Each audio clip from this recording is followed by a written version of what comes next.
Bonjour les amis et bienvenue sur la chaîne très apolitique de Réclame le Z. Alors aujourd'hui, on va se poser la question, est-ce que Darmanin est fasciste?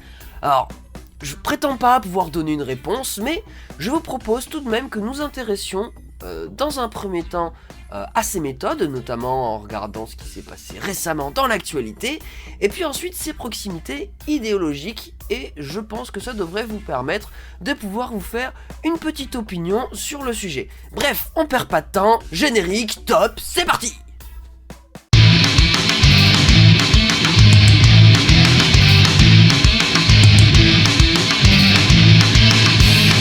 Alors, dans un premier temps, donc, on va s'intéresser aux méthodes de Darmanin, donc notamment dans l'actualité récente, comme je le disais en introduction, et on va pouvoir constater qu'elle match plutôt bien avec celle d'un régime autoritaire, bien autoritaire même. Et donc bon, déjà je vous partage cette vidéo du Loopsider qui montre à quel point Gérald Darmanin ment effrontément sur les violences commises par l'institution policière, notamment pour le cas de Sainte-Soline. Voilà, donc je vais pas vous faire lecture sur la vidéo, elle dure quand même plus de 2 minutes. Vous irez la voir en description si vous avez envie, mais voilà, il y a une belle petite compilation de 5 gros mensonges de Monsieur Darmanin. Bon, ensuite on pourrait parler d'un autre mensonge, notamment donc suite au... pendant les manifestations du jeudi 30 mars. Donc il y a eu des rassemblements devant toutes les préfectures de France contre les violences policières justement, et il y avait eu beaucoup de manifestations spontanées dans plus d'une centaine de villes en France, donc c'était vraiment une soirée assez forte d'ailleurs. Donc bref, et donc là on voit Darmanin pris en flagrant délit de mensonges et de manipulation. Donc à 21h31 on lui dit qu'on ne connaît pas le profil des casseurs, parce que voilà, dans les manifestations spontanées, il y a eu un peu de casse justement. Donc voilà, le profil ça serait jeunes adultes, peut-être étudiants, on sait pas trop, voilà, donc il y a la vidéo qui en parle. Et donc 21h48 après, il déclare « C'est un profil plutôt jeune, connu de l'ultra-gauche ». Voilà, donc il invente la menace de l'ultra-gauche qu'il agite comme un chiffon rouge. Voilà, pour dire que c'est forcément la faute de la gauche s'il y a de la casse. D'ailleurs, il a même incriminé, je crois, Mélenchon et la NUPES, alors que bon, pas grand chose à voir avec ça. Il me semble que c'est quand même pas les mêmes mouvances, en tout cas du peu que j'en connais. Bref, voilà. Encore un mensonge effronté de la part de Darmanin. Vous pourrez regarder la vidéo si vous voulez, le tweet sera en commentaire pareil. Donc voilà, qui montre bien les deux extraits. Moi je vous propose que là on s'intéresse un peu plus en détail à certains mensonges en particulier. Donc on va lire en grande partie donc cet article de Street Press. Donc maintien de l'ordre, les mensonges de Gérald Darmanin et Laurent Nunez. Laurent Nunez, je crois c'est le nouveau préfet de police, le nouveau préfet à Paris. Donc des vidéos de violences policières circulent en boucle. C'est la panique au ministère de l'Intérieur qui promet en vrac que la section mise en cause dans un audio ne serait pas là et que chaque vidéo déclencherait une enquête. Faux et encore faux. L'ambiance est électrique dans les couloirs du ministère de l'Intérieur. Depuis une semaine, la question du maintien de l'ordre est au cœur du débat public et des images de violences policières saturent les réseaux sociaux. Alors à date ça faisait une semaine, bon maintenant ça fait plus longtemps du coup. Vendredi, plusieurs médias publient un enregistrement accablant pour la police. Samedi, ce sont les images de Sainte-Soline, où plusieurs milliers de personnes défilent contre un projet de méga-bassine qui circule. Il faut éteindre l'incendie médiatique. Gérald Darmanin, le ministre de l'Intérieur, et Laurent Nunez, le préfet de police de Paris, montent au créneau. Ils enchaînent en quelques jours plusieurs plateaux télé et conférences de presse, mais la communication est erratique. Et les petits mensonges se succèdent au fil des annonces. Plusieurs sources au sein de la police permettent à Street Press de débunker les fake news du ministre et du préfet. On voyait bien, ouais, c'est bon. La section des policiers mise en cause par l'audio est sur la manif. Bon, ok. Donc vendredi 24 mars, en fin d'après-midi, Le Monde, suivi de Loopsider, Mediapart et de l'Obs, publie un enregistrement qui jette un regard cru sur les méthodes de fonctionnement des fonctionnaires des brigades de répression de la Bravem. Lundi 20 mars, dans la soirée, 7 personnes sont mises en garde à vue par la brigade. L'un des manifestants enregistre la conversation à l'aide de son téléphone. Ok, les 23 minutes de bande-son sont terribles, menaces, coups, racisme. Voilà, donc ça, je pense que vous avez dû les voir. Et donc, Laurent Nunez, le préfet de police de Paris, se dit très choqué. Genre, il savait pas que c'était ça les méthodes de la police. Et annonce la saisine de l'IGPN, la police des polices. Il promet par ailleurs que la section ne sera pas engagée dans le dispositif de maintien de l'ordre mis en place pour encadrer, donc c'était la manif du 28 mars. Sur France 5, le ministre de l'Intérieur en remet une couche, ils ne seront pas sur le terrain, donc vraiment, voilà, il a juré, donc vraiment ils ont insisté lourdement là-dessus, précisant aux journalistes que les policiers mis en cause n'ont pas été formellement identifiés, mais la section à laquelle ils appartiennent est quant à elle connue et ne serait donc pas engagée. Attends, mais la section à laquelle ils appartiennent... oui d'accord, donc on connaît pas les flics personnellement, on n'arrive pas à les identifier, mais on connaît quand même dans quelle section ils sont. Et donc ben voilà, selon les informations dont dispose Street Press, la 21e CI, donc la section en question, apparaissent bien ce matin sur la liste recensant les effectifs mobilisés, donc ils étaient bien dans la manif, enfin ils étaient bien à la manif, contrairement à ce qu'ont affirmé le ministre de l'Intérieur et le préfet de police. Elle est intégrée au dispositif puisqu'il était prévu qu'elle se positionne en début d'après-midi à l'angle des rues Bretagne et Picardie, à quelques centaines de mètres à peine de la place de la République, point de départ de la manifestation du jour, donc à Paris. Contactée dans la matinée, la préfecture de police de Paris n'a pas répondu à nos questions sur ce sujet. Comme de par hasard, dis donc. Pour en avoir le cœur net, Street Press s'est donc rendu à 13h à leur point de rendez-vous. C'est finalement avec une quinzaine de minutes de retard que la vingtaine de motards de la police, blousons siglés, compagnie d'intervention débarquent. Ils sont bien là. Voilà.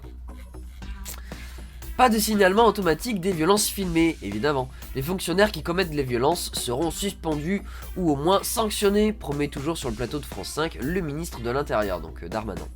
De son côté, Laurent Nunez assure au micro de BFM que tout ce que nous voyons, toutes les vidéos qui circulent sur les réseaux sociaux, ils ont pas fini, on les analyse évidemment. Bon bah là, ils peuvent mettre plusieurs personnes à plein temps, je pense, sur le sujet, vu le nombre qu'il y a. Donc il insiste, sur chaque vidéo, nous regardons si la déontologie est respectée. Ok, ouais. Est respectée, et il peut y avoir des saisines de l'IGPN. Voilà pour la théorie. Dans les faits, aucun service n'est chargé de faire ce travail. Ah oui, mais s'il n'y a pas un service chargé de le faire, évidemment, il n'est pas fait, parce qu'il y en a du taf. Voilà. Si vous êtes un peu sur les réseaux sociaux et que vous regardez un peu les vidéos de violences policières, vous savez qu'il y a du taf. Donc bon, là je pense que c'est quand même une preuve assez flagrante que ce n'est que du discours, que de la démagogie, et qu'en vrai il faut rien quoi. Il existe une cellule chargée de la veille des réseaux sociaux. Il suffirait qu'on lui demande de faire un mail au préfet pour chaque vidéo montrant un dérapage possible qui lui saisit l'IGPN ou signale au parquet. Mais ce n'est pas le cas. Soupire un fonctionnaire de police, en plus c'est un flic qui le dit qui connaît bien le sujet. Interrogé par Street Press, la préfecture explique que dès lors qu'un fait présumé de violence illégitime est porté à son attention, le préfet de police demande la rédaction systématique d'un rapport de contextualisation et de compréhension, reconnaissant en creux qu'il n'existe pas de dispositif dédié. Voilà, donc ce n'est que du blabla. Moins d'hommes qu'annoncé sur le terrain. À la veille de cette 10e journée, donc la 10e journée, je crois que c'était le 28 du coup, de mobilisation contre la réforme des retraites, Darmanin promet un dispositif de sécurité inédit, composé de 13 000 policiers et gendarmes, dont 5 500 à Paris. Mais selon plusieurs sources policières, le compte n'y est pas. 116 sections au total sont engagées. C'est 4 de moins que le 23 mars, journée pour laquelle la préfecture de police avait annoncé la mobilisation de 5 000 hommes. Un policier ironise. Pour arriver à 5500, il faut compter la circulation, les conducteurs d'engins, l'état-major et ceux qui nettoient les chiottes. Voilà, donc on voit bien que c'est absurde, voilà. Bon, on a fait le tour, c'est tout ce qu'il y avait. Voilà, c'est pas mal. Donc on est rentré un peu en détail de certains mensonges, évidemment. Il y en a plein d'autres, il y en a à l'appel des mensonges. Voilà, donc pour une partie des méthodes, est-ce que j'avais autre chose à voir? Ah oui, bah oui, faut qu'on parle de ça aussi. Les enregistrements du SAMU à Sainte-Soline. Voilà, donc ça c'était un des gros sujets. On va quand même vite fait se réécouter l'enregistrement parce que c'est trop grave en fait, je peux pas juste vous dire d'aller écouter. Vous en êtes où là de la plus grosse urgence absolue de ce que j'ai comme impression moi de loin? Alors déjà le problème c'est que vous n'êtes pas sur place, donc c'est un peu compliqué. Ouais, mais en fait On a eu un médecin sur place et on lui a expliqué la situation, c'est qu'on n'enverra pas d'hélico ou de moyens sûrs sur place parce qu'on a un peu de temps à envoyer par les forces de l'ordre. Ok. Voilà. Alors moi je suis avec des observateurs de la Ligue des droits de l'homme qui disent que leurs observateurs sur place disent que c'est calme depuis 30 minutes et que donc il est possible d'intervenir. Je suis d'accord avec vous, vous n'êtes pas le premier à nous le dire. Le problème c'est que c'est à l'appréciation des forces de l'ordre et qu'on est sous un commandement qui n'est pas nous. Voilà, donc c'est assez édifiant. Donc là aussi, il y a eu des mensonges. On nous a dit que effectivement, les secours n'ont pas été empêchés d'arriver sur place pour prendre en charge les personnes blessées. Bah finalement, voilà, c'est faux. Donc la préfète a menti aussi à Sainte-Soline. Donc évidemment, le Darmanin, il a menti aussi. Et même la direction du SAMU a menti parce qu'ils ont été interrogés et ils disent « Ah non, ils n'ont pas été empêchés, non ». Donc voilà. De toute façon, dès qu'il y a des postes de direction ou des préfets ou des trucs comme ça, enfin, on peut pas leur faire confiance, on voit bien quoi. Mais je sais pas si vous vous rendez compte de la gravité du truc quand même. Genre, c'était littéralement un champ de bataille le truc, il y avait des gens blessés et on leur a interdit. Genre, on pourrait attaquer l'institution policière là pour non-assistance à personne en danger. C'est quand même assez ironique quand on sait qu'un des principaux éléments de langage pour défendre les forces de l'ordre, c'est que oui, ils protègent les gens et même les manifestants. Alors moi j'y suis régulièrement et je peux vous dire que les manifestants ils sont pas là pour les protéger. Alors un autre point d'ailleurs aussi, donc Darmanin il avait été invité donc sur CNews avec Pascal Praud justement pour parler à un moment donné le sujet des violences policières a été abordé notamment par une personne qui a appelé, qui a été reçue au standard pour l'émission, et Gérald Darmanin nie complètement le fait qu'il y ait des violences policières. Donc pour lui ce sont des dérapages individuels, etc. Bref, il a individualisé le problème. Bon, si vous allez en manif, vous savez comme moi qu'à chaque manif, il y a des policiers qui viennent taper des gens. Systématiquement. Et c'est pas forcément quand il y a de la casse. Il y a plein de moments où c'est calme. D'ailleurs, si vous étiez vous aussi à la grosse manif du 6 avril, là, vous avez pu le constater. La police alors je sais pas s'ils reçoivent des ordres ou s'ils le font spontanément. Je pense qu'ils reçoivent des ordres quand même. Bref, ils coupent les cortèges en plusieurs parties. Et bah ça se bastonne quoi, ils attaquent les gens et bah forcément il y a des gens qui répondent. Ils vont pas se laisser faire, ils vont pas tendre la joue les gens. Enfin dernier point encore, plus d'actualité. Donc là c'est sorti là il y a à peine quelques jours, ça fait moins d'une semaine.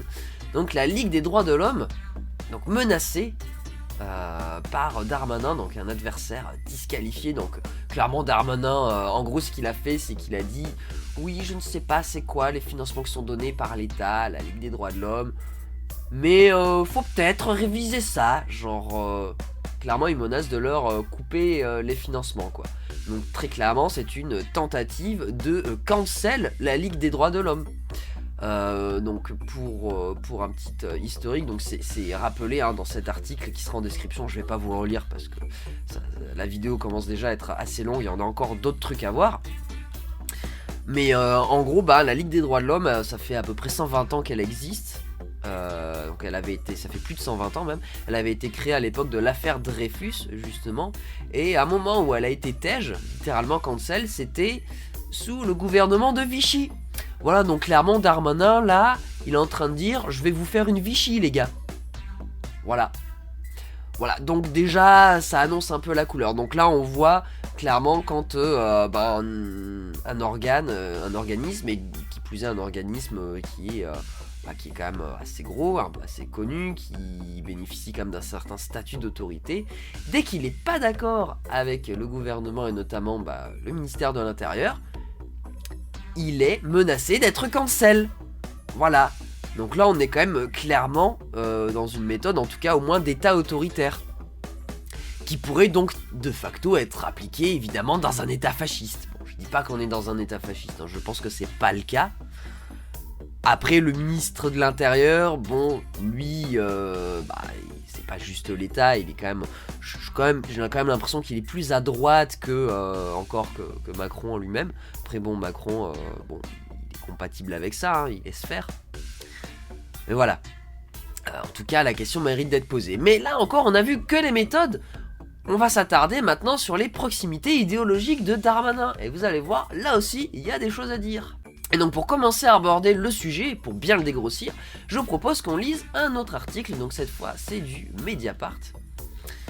Donc voilà, séparatisme, donc ça date un petit peu cet article, voilà, ça date de février 2021. Donc là on va plus être sur de l'actualité, on va vraiment être sur de l'historique sur le personnage. Donc Darmanin, l'action française chez les flics, séparatisme, Darmanin était, ou est toujours, lié à un groupuscule royaliste et pétainiste. Voilà, donc l'action française, voilà, on voit un joli tweet de l'action française, voilà, le ministre de l'Intérieur Gérald Darmanin parle de nous sur CNews, donc, face à Pascal Praud. Il lui reste quelques souvenirs de notre camp d'été auquel il a participé. Monsieur le ministre, il est encore temps de renouveler votre adhésion.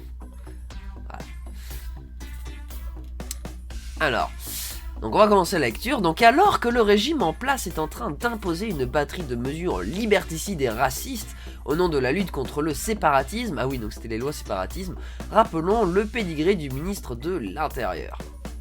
Donc, vous voyez, c'était il y a 2 ans et ça parlait toujours de mesures liberticides, etc. Bref, des trucs un peu scandalisants quoi.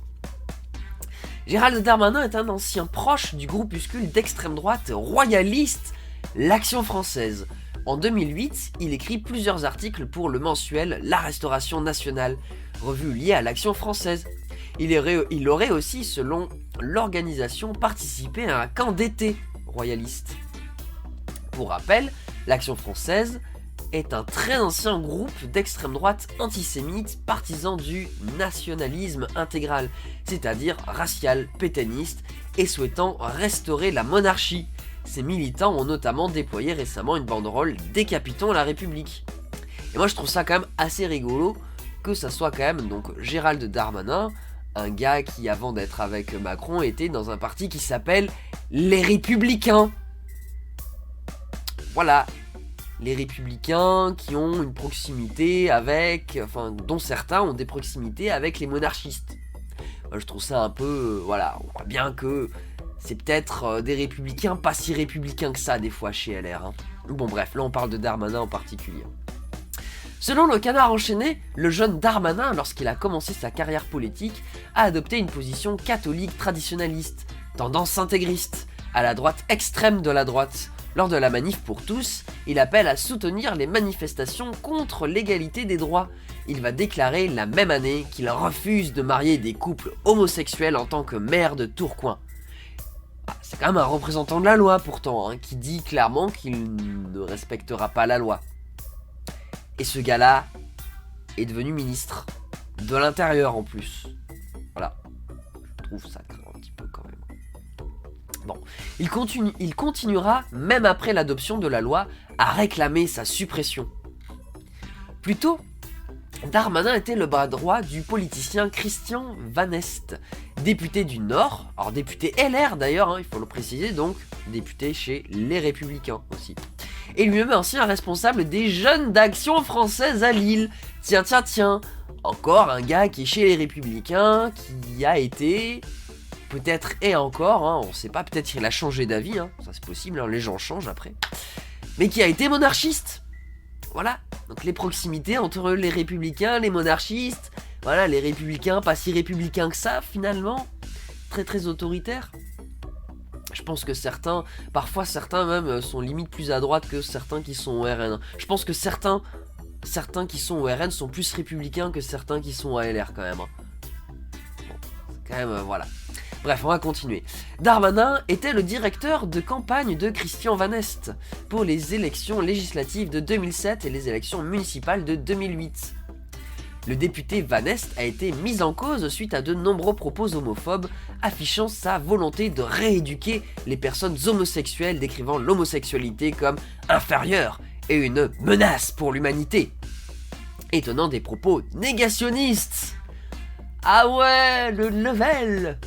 Et ouais, rééduquer les homos, là ça évoque quand même, il me semble, les thérapies de conversion quand même. Alors ça a été interdit depuis, mais voilà, ça fait l'apologie des thérapies de conversion en 2008, alors que c'est interdit déjà depuis 10 ou 15 ans, peut-être même 20. Alors d'ailleurs 2008, c'était LR, il faisait la campagne législative, vous voyez, le camp d'été à l'Action française, sa participation c'était en 2008 aussi. Donc le gars, tranquillou, il était chez LR, ou c'était peut-être l'UMP à l'époque, c'était l'UMP je crois, c'était les années Sarko 2008. Et voilà, ça flirtait avec les royalistes. Voilà. Bon, et ça disait des trucs négationnistes aussi. Voilà, parce que pourquoi pas après tout, hein, quitte à être royaliste, autant être antisémite et négationniste jusqu'au bout. Il est aujourd'hui proche de la droite du RN. Ah bah il a un peu plus assumé, il est plus LR. Le vrai visage du macronisme, c'est cela, derrière une vitrine néolibérale bien marketée, des idées, des choix et des mots d'extrême droite. Alors je pense qu'ils sont pas tous autant à droite que Darmanin, je pense qu'il faut doser un peu aussi, hein. Mais voilà, ça dérange pas trop la Macronie d'intégrer dans ses rangs, et même dans son gouvernement, des gens un peu comme ça, quoi. Voilà. D'ailleurs, ça parle des fois de coalition avec le RN, hein. Enfin, en tout cas, ils en ont parlé un peu par moment, hein. Bref. Ces gens qui frappent sur les musulmans au nom de la République et contre le séparatisme sont des nostalgiques de Pétain et de la monarchie. Voilà. Bon, on va voir d'autres petits trucs. Notamment, donc, un petit top que j'ai dégoté sur les pires déclarations de Darmanin. On va en voir que 2, hein, parce que le reste, en vrai, ça reprend un petit peu ce qu'on a déjà vu, hein. Ça m'a toujours choqué de rentrer dans un hypermarché et de voir qu'il y avait un rayon de telle cuisine communautaire et de tel autre à côté. C'est comme ça que ça commence, le communautarisme. Alors déjà, c'est un peu débile parce que bon, t'as des rayons au supermarché, mais ça veut dire que même si t'appartiens pas à cette communauté, tu peux acheter cette bouffe-là parce que tu peux avoir envie de goûter et d'essayer d'autres types de cuisine. Et puis on parle de cuisine, gros, ça va. Voilà, celle-ci dans la catégorie des choses les plus bêtes, ouais, clairement, c'est un des trucs les plus débiles qu'il ait pu dire. Ouais, et puis voilà, il faut rappeler ça, l'idée qu'il faudrait tous manger la même chose pour lutter contre le communautarisme, c'est orwellien. Ouais, tu veux contrôler ce que bouffent les gens, quoi, sérieusement. Alors bon, ok, on peut aussi reprocher ça aux véganes, mais ça parle pas de communautarisme, hein, le véganisme c'est encore autre chose. Alors bon, oui, aller fliquer les gens individuellement, bon, je pense pas que ça soit une très bonne idée. Et c'est ce qui est reproché aux véganes, hein, et je le comprends, hein, très clairement. Après, voilà, il y a aussi une lutte politique, hein, pour durcir des lois sur les conditions animales, côté véganisme, tout ça. Et donc là, ça cherche pas à fliquer les gens individuellement. Et j'avoue, je suis plutôt en soutien de ce genre de choses, finalement, parce que bon, voilà, les animaux, ils souffrent aussi. Mais bon, bref, c'est pas de ça qu'on parle ici. Et voilà, on traite d'autres sujets. Mais voilà, là, juste pour un délire de attention, il y a du communautarisme, oulala. Voilà, il faut absolument empêcher ça. Voilà, il veut contrôler ce que bouffent les gens. Là, on est clairement dans une idée de contrôle de la population, mais même pas juste de la population, vraiment dans les habitudes des gens. C'est-à-dire qu'on est dans un discours qui a quand même pas grand-chose à envier au totalitarisme quand même là. Voilà. Et puis bon, effectivement, qu'il y ait des rayons de cuisine entre guillemets communautaire, parce que voilà. Au contraire, je trouve que c'est c'est bien pour contrer le communautarisme, si vraiment c'est un problème pour toi. Je veux dire, le communautarisme, tu pourrais plus à la rigueur, même si je pas trop d'accord non plus, mais à la rigueur, ça serait plus pertinent de le critiquer si tu voyais des épiceries typées communautaires. Mais genre là, dans les supermarchés, bah c'est mis sous les yeux de tout le monde. Donc ça veut dire que même s'il n'appartient pas à la communauté, tu peux aller acheter des trucs. Enfin bref, voilà, c'est plus quelque chose, c'est plus une... Là, c'est plus un truc en faveur de l'ouverture du coup. Voilà, et bon là il y a aussi voilà, la déclaration sur il est maire de Tourcoing, il ne voudrait pas marier deux personnes de même sexe, voilà. Il a été d'ailleurs à la manif pour tous, Gérald Darmanin, donc c'était il y a 10 ans, alors peut-être que dessus il s'est un peu assoupli, mais voilà. Voilà, on a quand même un ministre de l'Intérieur qui a eu des positions assez homophobes, qu'on retrouve notamment dans certains milieux assez nationalistes. Hein. Alors après, des nationalistes qui sont homos, il y en a aussi, hein, ça commence à se démocratiser, à être un peu plus accepté. Aujourd'hui, c'est plutôt sur les trans que ça tape. Voilà, en vrai, moi je pense qu'on aura franchi un pas pour la sécurité des personnes trans quand on aura des personnes trans ouvertement de droite et d'extrême droite. Là, ça voudra dire aussi qu'il y aura eu pas mal d'avancées, même si, voilà, ça sera pas fini. De l'homophobie, il y en a encore, hein, même s'il y a des homos qui sont d'extrême droite. Voilà, voilà. Bref, on va passer à la suite. Un dernier point que je voulais évoquer, du coup, qui fait écho à sa vision du monde, c'est le fait de récupérer le terme terrorisme intellectuel, qui est un concept très clairement d'extrême droite. Alors bon, c'est un peu expliqué dans cet article de 20 minutes, moi je vais pas m'attarder dessus. Ah merde, il a été mis à jour, il m'a enlevé mes surlignements. Il a été mis à jour pendant que je tourne la vidéo. Voilà, bah c'est cette partie-là que je voulais vous lire. Terrorisme intellectuel, cette expression a été forgée par Jean Sevilla, journaliste au Figaro, adepte du roman national et ayant notamment participé aux universités d'été de Reconquête. Appuyé par le politologue Pierre-André Taguieff et le journaliste Alain Debenoît, militant d'extrême droite de longue date. J'en avais un peu parlé à un moment sur ma chaîne d'ailleurs, de Alain Debenoît, vite fait. Elle a ensuite été popularisée dans le discours politique par Nicolas Sarkozy, Jean-Marie Le Pen, Éric Zemmour, Marine Le Pen et Marion Maréchal. Voilà pour la filiation du terme employé par Gérald Darmanin. Donc voilà, Gérald Darmanin qui s'approprie des termes d'extrême droite, donc il y a celui-ci. Alors bon, il s'approprie juste un terme, hein. C'est pas non plus un truc de fou, mais c'est quand même choquant. Ça veut dire que leur vocabulaire lui parle. Donc ça montre quand même une certaine proximité idéologique. Il y a une association qui se fait, quoi. Voilà, si vous voulez aussi un petit résumé d'un peu toutes les casseroles de Darmanin, il y a sa fiche Wikipédia qui est pas mal aussi, hein, c'est simple, efficace, facile d'accès. Voilà, bon, pour conclure du coup, je sais pas si ça suffit hein, pour dire que Darmanin est fasciste, hein. Encore une fois, c'est à vous de vous faire votre propre opinion. Moi je présente des faits que je trouve quand même assez concordants. Voilà, moi en tout cas, je n'affirmerai pas qu'il est fasciste sur cette base-là, quand même. Mais je pense quand même que la question est légitime. C'est très légitime de se poser la question. Il y a quand même quelque chose, hein, voilà. Après on n'est pas dans la tête de quelqu'un pour savoir c'est quoi. Il y a quand même un faisceau d'indices qui convergent. Voilà. Du coup, voilà, donc la question se pose, comme je le disais. Et il y a aussi la question, du coup, ça pose aussi la question de la compatibilité entre Macron et ses idées et sa politique, du coup. Donc voilà, ça pose la question de est-ce que Macron est facho-compatible ? Peut-être. Voilà. Ça veut pas dire qu'il est fasciste, hein, évidemment.